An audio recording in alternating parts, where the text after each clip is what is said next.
is on 7th and the initial stages, there were losses, but the numbers, and that's not important. What was important is why did these losses occur and what did we do after that.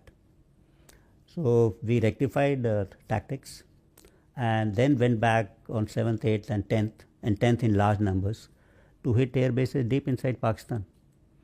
Penetrated all their air defenses with impunity, carried out precision strikes. So Air Force went into a short mode as to why did this happen. They rectified their tactics and flew in again and flew all types of aircraft with all type of ordnances on 10th. Now that satellite images for all the strikes are available not only through Indian media but from global sources, and you would have seen that most of the strikes were delivered with pinpoint accuracy, some even to a meter, to whatever was our selected mean point of impact.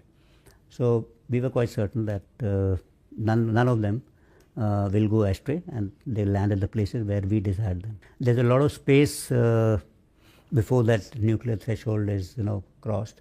A lot of signaling before that. I think nothing like that happened. Over a period of time, as I said in a couple of other meetings, that there's a lot of space for conventional operations which has been created, and this will be the new norm. It's my personal view again that the most rational people are people in uniform when conflict takes place. That's because they understand that conflict can swing either way. They understand the consequences of this kind of a conflict, and in every step which happened during this Operation Sindoor, I found both sides displaying a lot of rationality in their thoughts as well as actions. So why should we assume that in the nuclear domain there will be irrationality on someone else's part? I think that they will be subjected to very, very rational kind of an behavior. So while this was unfolding from 22nd onwards, we didn't find any unusual activity in the operational or tactical depth of our northern borders, and things were generally all right.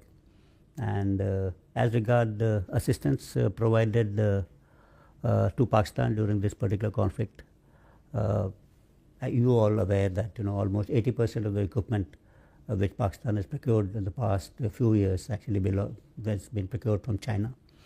So I'm sure some kind of an support from the OEM, etc., to refine problems, rectification, maintenance, these kind of support certainly would have been provided. I think Government of India has made it quite clear.